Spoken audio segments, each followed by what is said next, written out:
Hello friends, आज की ये वीडियो है हमारा 15 सीए और 15 सीबी। ये हम कैसे फाइल करते हैं इनकम टैक्स पोर्टल से, ये मैं आपको बताऊंगा।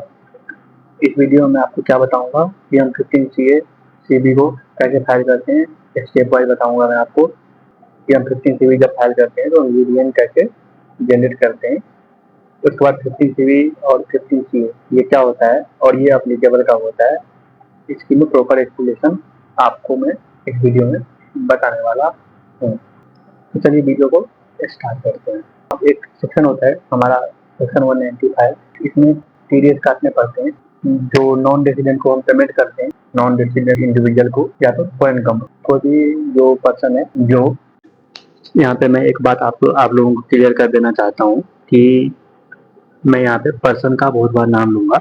तो पर्सन मतलब आप ये समझ जाना कि जब भी मैं पर्सन का या कोई व्यक्ति का नाम लूँ तो आप ये समझ जाना कि पर्सन मतलब होता है individual, HUF, company, firm, AOP मतलब association of person, body of individual और artificial judicial person.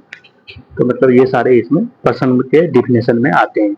Income tax, as per income tax act जो पर्सन की डिफिनेशन होती है तो उसमें ये सारे इंक्लूड होते हैं।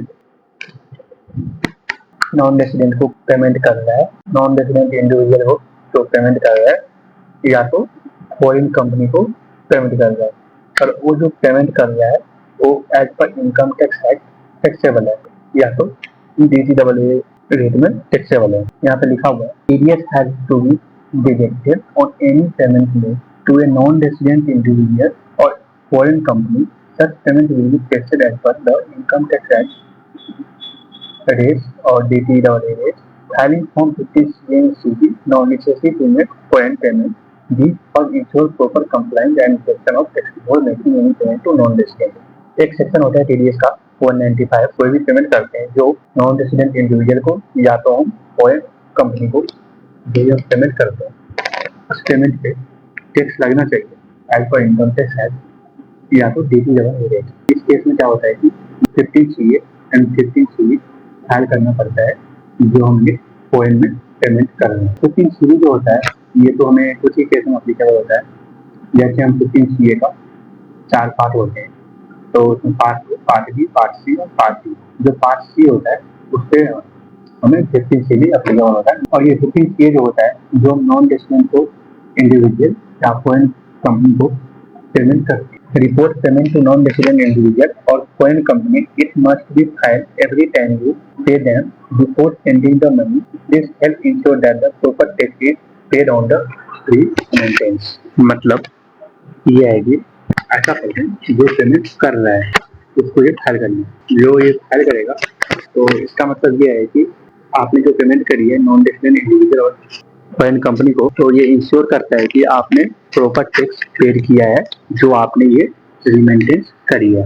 15 से भी होता है कि एक चार्टर्ड अकाउंटेंट के द्वारा दिया गया एक सर्टिफिकेट होता है, जैसे यहाँ पे लिखा हुआ है form 15 CV as accountant certificate, मतलब chartered accountant certificate needed making payment to a non-resident individual or foreign company if the payment is taxable and exceeds 5 lakh in a financial year. It confirms that the right taxes have been paid before the money is transferred. आपको ये 15 CV का file करनी पड़ती है। ये जब आप money मतलब आपने पेमेंट अभी करी नहीं है, मतलब आप पेमेंट करने वाले हो, तो जब आप पेमेंट करोगे उससे पहले आपको 15 CA और CV फाइल करनी है। 15 CV आपको कुछ ही केसेस में फाइल करने पड़ते हैं। जब हम 15 CA का पार्ट सी फाइल करते हैं तो उसमें हमें सर्टिफिकेट की चार्टर्ड अकाउंटेंट के द्वारा एक सर्टिफिकेट दिया जाता है और ये कंफर्म करता है कि आपने प्रॉपर कंप्लायंस पूरे करें जो आप ये पेमेंट कर रहे हो नॉन रेसिडेंट इंडिविजुअल और फॉरेन कंपनी को।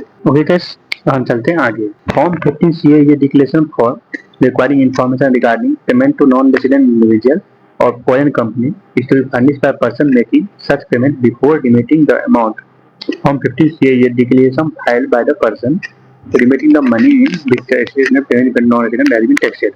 मतलब यही है कि जो मैंने आपको बताया नॉन रेसिडेंट इंडिविजुअल को जो पेमेंट कर रहे हैं 15 CA और CB हम तब फाइल करते हैं जैसे कि जब हम पेमेंट कर दें उससे पहले आपको ये 15 CA और CB फाइल करनी पड़ती है।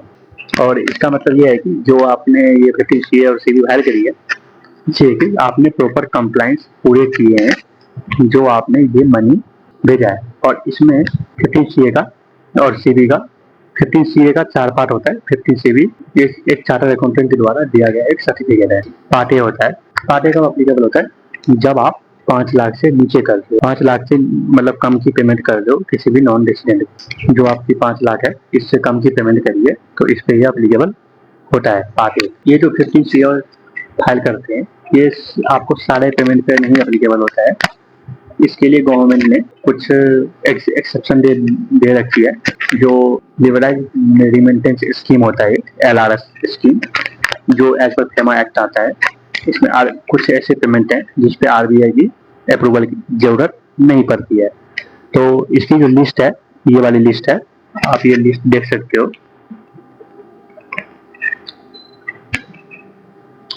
यदि आप इस वाले केस में फॉल करते हो तो आपको 15 सीए फाइल करने की जरूरत नहीं है। तो एक्सेप्शन दे रखा है गवर्नमेंट ने इस वाले पेमेंट पे। आप इसको वीडियो को रिज्यूम करके आप वीडियो को मतलब एक बार बंद करके आप देख सकते हो। ये लिस्ट है सारी, टोटल 33 है। जो यदि आप इसमें फॉल करते हो तो आपको 15 सीए और सीवी फाइल करने की जरूरत नहीं है। Part B and part C में क्या होता है कि जब आप 5 लाख से ज़्यादा की पेमेंट करते हो तो इस केस में आपको 15 सीए फाइल करना पड़ता है। तो उस केस में आपको part B and part C file करते हो। तो पार्ट बी कब फाइल करते हो, पार्ट सी कब फाइल करते हो, तो ये मैं आपको आगे बताऊंगा। आपने जो पेमेंट करी है वो पेमेंट आपकी इस लिस्ट में नहीं है और वो पेमेंट जो है आपका टैक्सेबल भी नहीं है। मतलब वो वाली पेमेंट आपकी इस लिस्ट में भी नहीं है और वो वाली पेमेंट आपकी टैक्सेबल भी नहीं है। मतलब जब आप इन दोनों केस में नहीं आते हो तो आपको पार्ट बी फाइल करनी पड़ती है। इस केस में यदि इस वाली लिस्ट में आप नहीं आते हो तो आपको यहाँ पे 15 सीए की पार्ट डी आप फाइल करोगे उस केस में जब ये टैक्सेबल नहीं है, लेकिन आपको 15 सीए फाइल करनी है। ओके गाइस, तो ये तो हो गया। अब हम चलते हैं आगे। फॉर्म 15 सीवी जो होता है, form 15 CV however is not a declaration but a certificate issued by a chartered accountant ensuring that the provision of the double taxation, the DTAA, and the or income tax act has been complied with the respect of tax deduction while making the payment. आपने जो non resident individual को या तो आपने foreign company को जो payment करी है, 15 सीवी होता है कि एक सर्टिफिकेट होता है जो एक चार्टर्ड अकाउंटेंट के द्वारा आपको दिया जाता है। मतलब चार्टर्ड अकाउंटेंट के द्वारा जो फॉर्म 15 सीवी में किया जाता है तो इसमें होता है कि आपने डबल टैक्सेशन DTAA की जो और इनकम टैक्स एक्ट के प्रोविजन को आपने कंप्लाइड किया है। मतलब आपने इस प्रोविजन को प्रॉपर कंप्लाइड किया है, ठीक है। With respect tax deduction while making the payment, जो आपने ये पेमेंट करी है इस पे आपने प्रॉपर टैक्स पेड किया है। Form 15 CV is a certificate issued by a chartered accountant that is required for making payment to non-resident individual and a foreign company when the amount is taxable and the aggregate payment exceed of 5 lakh in a financial year. Form 15 CV हम उस time file करते हैं जब आपकी 5 लाख से ज़्यादा, जैसे मैंने आपको यहाँ पे बताया कि 5 लाख से ज़्यादा पर में आपको यहाँ पे part B and part C file करनी पड़ती है। और 15 सीवी के लिए वही फाइल करते हैं जो पार्ट सी में आते हैं। 15 सीए का जो जब आप पार्ट सी फाइल करोगे उस केस में आपको फाइल करनी है। फिर पार्ट सी जब आप फाइल करोगे 15 सीए का उस केस में आपको 15 सीवी फाइल करना होता है। और ये 5 लाख से ज़्यादा होने चाहिए। 5 लाख आपको क्या देखना है, एग्रीगेट देखना है, ना कि आपको मतलब जैसे आपने 2 लाख करा, 4 लाख करा, ऐसे करके आपने 4 लाख करा तो आपने 5 लाख से कम है, 2 लाख करा फिर से तो 5, लेकिन आपको ऐसे नहीं देखना, आपको 4 लाख 2 लाख प्लस करके देखनी है आपको, ठीक है। और ये 15 सीवी में मतलब डिटेल्स क्या होती है, details and nature of payment made to an non resident compliance with section 195 of the income tax act, rate of TDS deducted, applicability of the double taxation DTAA की एप्लीकेबिलिटी यहाँ पे इसमें होता है। बाकी मैं आपको बाद में एक्सप्लेन करके बताऊंगा जब हम 15 सीवी फाइल करेंगे। ओके, ये जो है 15 सी एंड 15 सीवी ये एप्लीकेबल कब होता है। If the amount of remittance is not chargeable to tax, then no forms are required. ये chargeable to tax नहीं है तो form required नहीं है कोई। If the amount of remittance is not chargeable to tax, then no forms are required.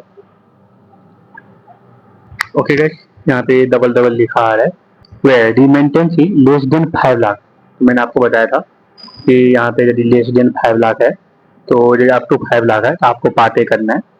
Part B और part सी तब करना है जब आपकी अब 5 लाख है। पार्ट बी किस केस में अप्लीकेबल है और पार्ट सी किस केस में अप्लीकेबल है, ये मैं आपको बताने वाला हूँ। Remittance exceed of 5 lakh 15 C है। Part C and form 15 C B are to be submitted. Part C हम कब फाइल करते हैं? पार्ट सी जब फाइल होता है तो उस केस में आपको क्या होता है कि 15 सी ए की पार्ट सी फाइल करोगे तो उसके साथ आपको सी ए की सर्टिफिकेट की जरूरत पड़ती है और उसमें आपको फॉर्म 15 सीवी भी फाइल करना पड़ता है। Remittance exceed of 5 lakh and a certificate under section 195(2), 195(3), 197 of income tax has been obtain form 15 CV part B to be submitted. और हम पार्ट बी कब फाइल करते हैं? जब हमें 195(2), 195(3) और 197 में कवर होते हैं, जब हम असेसिंग ऑफिसर से अप्रूवल लेते हैं। इस केस में तो जब हमने income tax has been obtain किया है, मतलब हमने 195(2), 195(3) और 197 में हमने सर्टिफिकेट ऑब्टेन किया है असेसिंग ऑफिसर से, तो उस केस में आपको 15 सीए का पार्ट बी अप्लीकेबल होता है। जब असेसिंग ऑफिसर की बात आए, 195(2) की, 195(3) और 197 की बात आए तो आपको 15 सीए की पार्ट बी सबमिट करना है, नहीं तो आपको पार्ट सी 15 सीए का पार्ट सी अप्लीकेबल होगा। और पार्ट सी में क्या होता है कि आपको सीए की सर्टिफिकेट की जरूरत पड़ती है जो अमाउंट 5 लाख से एक्सीड कर रहा हो। तो हम चलते हैं आगे। The form is divided into the 4 part to be filed based on the scenario that is relevant at the time the 4 part are. Part A जो होता है, जैसे मैंने आपको पहले भी बताया बार बार, to be filed irrespective of whether taxable or not and the remittance or it aggregate does not exceed of 5 lakh in a financial year। मतलब जब 5 लाख से कम हो तो आपको पार्ट ए फाइल करनी है। पार्ट बी आपको तब फाइल करनी है जब आप 195(2), 195(3), 197 और असिस्टिंग ऑफिसर की बात आए, जब आपने सर्टिफिकेट ऑब्टेन करा हो ये सब, तो उसके बाद आपको उस केस में आपको पार्ट बी फाइल करनी है। पार्ट सी कब फाइल करनी है?